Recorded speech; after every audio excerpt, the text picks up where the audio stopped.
योगी आदित्यनाथ तो इतने खुश हैं, वो शैम्पू खरीदने गए थे तो अखिलेश यादव ने जो अखिलेश यादव जी ने उनके ऊपर तंज कसा वो बिल्कुल बढ़िया करा है। अच्छा, 2 रुपये का शैम्पू का पाउच आता है, उसकी कीमत घटा के जीएसटी पे आज हो गई है 1 रुपये 87 पैसे। 13 रुपये कहाँ से वापस मिलेंगे सर? 54 से नीचे का तो हमारे यहाँ सिस्टम ही खत्म हो गया। 98 अभी सरकारी तौर पे उपलब्ध है, सरकारी गजट में 98 अभी प्रचलन में है, लेकिन 98 भी आप किसी को दोगे, कोई लेता है? नहीं लेता। 98 आप वापस लोगे, किसी दुकानदार से नहीं लोगे, तो वो 2 रुपये का पाउच आपको 1 रुपये 87 पैसे में कैसे मिल जाएगा? नहीं तो योगी जी शैम्पू नहीं खरीद सकते क्या?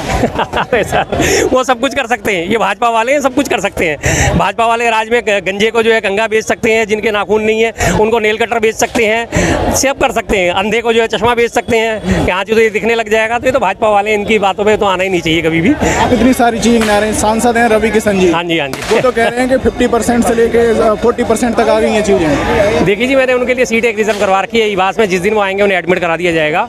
5% का 12% का स्लैब हटाया है, ठीक है, और एक 28% का जो है स्लैब वो हटाया, 2 स्लैब हटाए हैं। यानी कि अगर कम होगी किसी भी चीज़ की, वस्तु की कीमत अगर 28 से उसे 0 में ला दें तो 28% कम होगी, या 12% रहता है तो 12% कम होगी किसी भी वस्तु की। उन्होंने सीधा कह दिया जी 100 रुपये की चीज़ या 40-45 में मिल रही है। कौन सा गणित है भाई साहब? 55% तो जीएसटी का स्लैब भी नहीं था कि जिसकी वजह से वो आधी से भी कम कीमत में आ गई है। वो यही वही सांसद हैं जो अभी कुछ दिन पहले कह रहे थे पूरे देश में समोसे का आकार एक होना चाहिए, समोसा एक ही रेट होना चाहिए। जिस आदमी की ऐसी सोचों से क्या समझ में आएगा? ये पता नहीं किस फ्लो में कैसे बन गए सांसद, कैसे लोग इनको चुनने वाले थे, कैसे लोगों ने इनको चुन के भेजा है, जिन्हें इतनी भी ये नहीं पता कि भाई स्लैब तो 2 ही चेंज करे इन्होंने, 12% और 28% हटाया है, तो कैसे रेटों में फर्क आ जाएगा इतना ज़्यादा कि 100 रुपये की चीज़ 45 रुपये में मिलने लगी, यानी 55 रुपये घट गए। बेवकूफ़ बना रहे हैं, जनता को उत्सव बना रहे हैं। आज आप कह रहे हो हम जीएसटी छूट का उत्सव बना रहे हैं। 2017 से लेकर आज 2025 आ गया, 8 सालों में तो आपने महोत्सव बनाया लूट का। जो 8 सालों में हमने हमारा 55 लाख करोड़ रुपया जो लूट लिया 8 सालों में, उसका हिसाब कौन देगा? अब आपने छोटी मोटी 2-4 चीज़ों पे जीएसटी घटा के, आज मजे की बात सुनिए, रेल नीर जीएसटी घटने की वजह से रेल नीर 15 रुपये से 14 रुपये का हो गया। सारी दुनिया जा रही है रेलों में, सब जाते हैं। कोई भी एक व्यक्ति मुझे बता दे कि उसे 15 के 15 रुपये में भी वो रेल नीर मिलता है? नहीं मिलता। जो भी चार्ज होता है वो 20 रुपये लेता है। 5 रुपये खुले ना होने का बहाना दे देते हैं, और कई बार लोग उससे झगड़ पड़ते हैं तो ठीक है, वो निकाल के 5 रुपये का नमकीन का पैकेट हाथ में पकड़ा देते हैं। वो नहीं होता तो आम आदमी में एक सिस्टम बना पड़ा कि 20 रुपये की पानी की बोतल है तो रेल नीर भी 20 रुपये का ही होगा। तो जब वो 5 रुपये नहीं दे देते तो आज क्या कोई 1 रुपया दे देगा? मतलब ही नहीं देने का। अभी ट्रेनों में सब शुरू होगा, सफर फिर देख लेना आप, तमाम वीडियोस निकल के सामने आएंगी। जब 15 रुपये का बिकता था तब वो हमेशा 20 रुपये चार्ज करते थे। स्टेशन पे खड़े होकर स्टॉल बेचने वाले रेल नीर वो 20 रुपये चार्ज करते थे। उनसे बहस करो भाई, 15 प्रिंट है, अच्छा 15 प्रिंट है तो लाओ 5 रुपये खुल लेनी है साहब, उठा के 5 का बिस्कुट का पैकेट पकड़ा दिया, नमकीन का या टॉफियाँ पकड़ा दी। ये तो हालत तब थी। तो अब 15 से वो 14 में जो हुई है, वो 1 रुपये का जो ढिंडोरा पीटा जा रहा है, 1 रुपये में क्या आता है? तो 1 रुपये में सरकारों के लिए आता है, अडानी के लिए आता है, आम आदमी के लिए 1 रुपये में कुछ नहीं आता। बिहार में दी गई है ना जमीन, 1050 एकड़ जमीन 1 रुपये की लीज पर सालाना पे दी गई है 33 सालों के लिए, यानी टोटल अमाउंट कितना बैठेगा? सिर्फ 33 रुपये। उनके लिए 1 रुपये की वैल्यू है, आम आदमी की 1 रुपये की वैल्यू कुछ नहीं है। भिखारी को 1 रुपये हाथ में पकड़ाओगे मुंह पे फेंक के मारेगा पलट के। कई सारी चीज़ों पर दाम घटे हैं, कार हो, वैगनआर कार पे कहा जा रहा है 1 लाख तक रुपये पहुँच गए। तो जो आम जनता है उसमें खुशी नहीं होगी इस चीज़ को लेकर? दीपावली आ रही है, दीपावली आ रही है, बड़ा जोर शोर से प्रचारित कराया जाता है। एक ही दिन में 30,000 रिकॉर्ड कारों की बिक्री। अब आपने जीएसटी का ढिंडोरा कब से पीटना शुरू कर दिया था? अगस्त एंड से, 15 अगस्त के बाद से ये घोषणा कर दी गई थी कि आगामी 22 सितंबर से जीएसटी की दरें बदली जाएंगी। 28 से उन्हें 18 करा जाएगा, 10% घटाने की उम्मीद थी। सबको पता लग गया, जिन्होंने भी खरीदनी तो उन्होंने सबने ब्लॉक करके बैठ गए कि जब जीएसटी के रेट कम होंगे तभी हम इस चीज़ को खरीदेंगे। तो सब अपना रोक के बैठे थे। प्लस नवरात्रों में शुभ माना जाता है खरीदना, वाहन खरीदे या नया कपड़ा खरीदे या जमीन जायदाद कोई भी खरीदता है, तो नवरात्रों के इंतजार में सब पहले से पहले बैठे हुए थे इंतजार में। नवरात्रे शुरू हुए उसी दिन 30,000 की आज हो गई सेल। उस 30,000 को पूरे दुनिया को दिखाना शुरू कर दिया, देखो देखो जीएसटी घटाने का कितना बड़ा फायदा मिला। आज 30,000 की बिक्री हुई है। मैं भी पूरे रोड पे फैला दूं भाई साहब, मेरी दुकान में आगामी 5 तारीख से 5 अक्टूबर से माल मैं 25% सस्ता बेचूंगा। मेरा माल ही नहीं बिकना है, मेरा पूरे सब में ये इंतजार करेंगे भाई कब 5 तारीख आए और कब हम इनसे 25% सस्ता माल खरीदें, और फिर मैं उस दिन एक दिन में अपना रिकॉर्ड बिक्री का रिकॉर्ड बना के, हाँ जी देखो आज मेरी इतनी ज़्यादा बिक्री हुई है। ये तो बेवकूफ़ बनाने वाली बात है जो प्रचारित करा जा रहा है। 30,000 कार एक दिन में सोल्ड आउट हो गई बिल्कुल। लेकिन आपने जब पहले से उन्हें बोल दिया था कि 10% कारों का रेट कम होगा, तो जाहिर सी बात है लोग रुक गए खरीदने के लिए। नवरात्रि जब से शुरू हुए हैं, जीएसटी का उत्सव महोत्सव मनाया जा रहा है, प्रधानमंत्री नरेंद्र मोदी ने शुरुआत की है इसकी। बिल्कुल। आपने क्या फ़ायदा उठाया इसका? फ़ायदा सर उल्टा नुकसान हो रहा है जीएसटी से, स्लैब चेंज होने से। आपको पता है त्योहारी सीजन शुरू हो गया, भाई आने वाले टाइम में शादियों का सीजन भी शुरू हो जाएगा।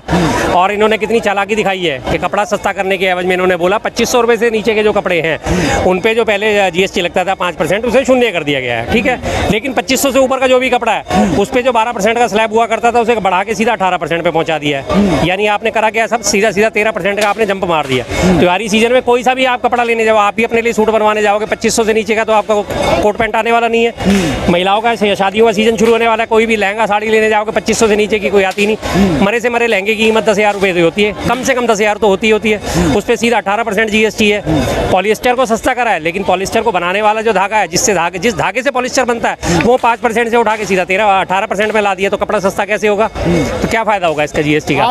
घुमा फिरा के उल्टा सीधा बेवकूफ बनाया जनता को बस। आप हेल्थ इंश्योरेंस पर जो जीरो किया गया है जी उसके लिए क्या करेंगे? हेल्थ इंश्योरेंस के जीरो का भी है। जब आपने बताया कि 22 तारीख से रेट कम होंगे, 22 तारीख से पहले जिन लोगों के हेल्थ इंश्योरेंस के प्रीमियम मैच्योर हो रहे थे उन्होंने कहा कि हम रुक जाते हैं, 22 के बाद अब हमें प्रीमियम नहीं देना पड़ेगा, इस पर जीएसटी नहीं देनी पड़ेगी। लेकिन जब कंपनियों ने उनसे बातचीत करी, कंपनियों ने साफ कहा सर अगर 22 तारीख से पहले आप देते हैं आपको देना पड़ेगा, और 22 तारीख से पहले आपका इंश्योरेंस लैप्स हो रहा है तो उसको रिन्यू कराने के लिए आपको जीएसटी देनी ही पड़ेगी। अगर आपकी डेट 22 तारीख के बाद की है तब आपको ये रिबेट मिलेगी, वरना रिबेट नहीं मिलेगी। 8 साल पहले जब मोदी जी ने जीएसटी का ऐलान किया था तब भी आप विरोध कर रहे थे, अब जब उन्होंने हटाया है तब भी आप विरोध कर रहे हैं। बिल्कुल, देखिए 8 साल पहले जब उन्होंने लगाया था विरोध इसीलिए करा जा रहा था क्योंकि गलत करा था।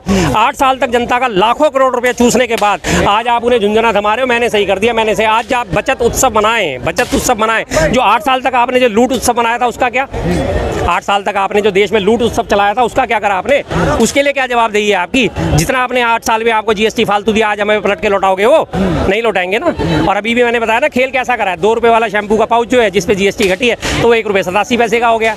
1 रुपये 87 पैसे आप पेमेंट ही नहीं कर सकते। यूपीआई से भी पेमेंट करोगे तो यूपीआई में ट्रांजेक्शन पे अब 2 रुपये ट्रांजेक्शन का चार्जेस आने वाला है। 2 रुपये की चार्ज करने के लिए 2 रुपये आप और दे दोगे ऊपर से, तो बात वहीं की वहीं घूम फिरना नहीं है, अल्टीमेटली वहीं होना है। इस जेब से निकाल के और इस जेब में डालने वाली बात है, लेकिन लुटे हुए आप ही जाओगे, जनता ही लुटी जाएगी। आप एक बिजनेसमैन हैं जी, आपके लिए क्या फर्क पड़ा है? कुछ फर्क पड़ा है कि नहीं? कुछ भी नहीं, वहीं है सबका, सब कुछ वहीं का वहीं है, सब कुछ वहीं का वहीं है। अभी मैं अपने ट्रांसपोर्टर से बिल लेके आ रहा हूँ, उसने बोला सर, मैंने कहा भाई जीएसटी घट गई अब तो बिल घटा। कह रहा सर सीएनजी सस्ती हो गई क्या गाड़ियाँ चलने के लिए? मैंने कहा नहीं। कह रहा डीजल सस्ता हो गया? मैं कहा नहीं। तो कह रहा फिर मैं रेट कैसे घटाऊँ? बताओ किस चीज़ में मैं रेट घटाऊँ?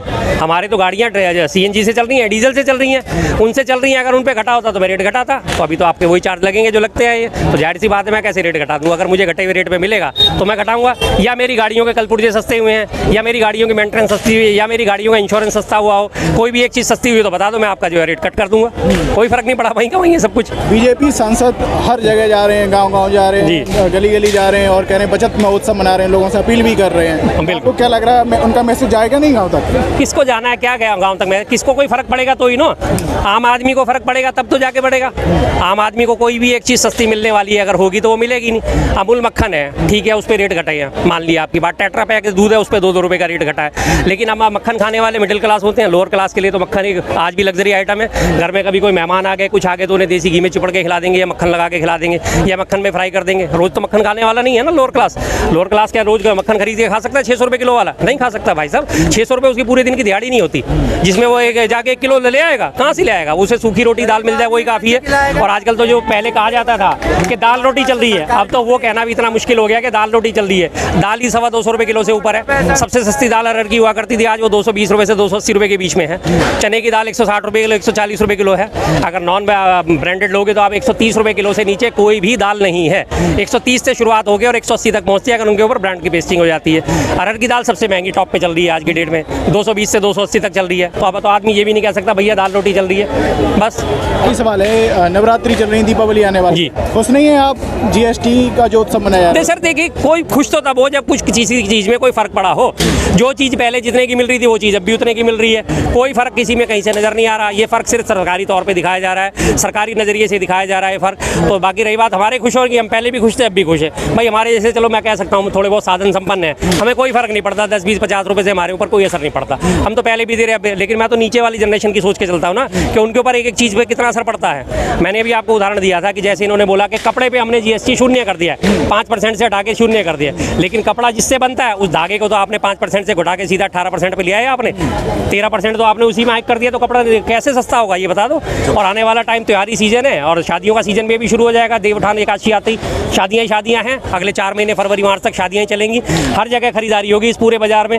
जाके आप देख लीजिए 2500 रुपये से नीचे का जो भी सूट है कोई अगर आपको मिल जाए तो कहीं नहीं मिल सकता, सिले सिलाया रेडीमेड 2500 रुपये से नीचे का लहंगा नहीं मिल सकता, आपको उस पर 18% GST देना ही देना।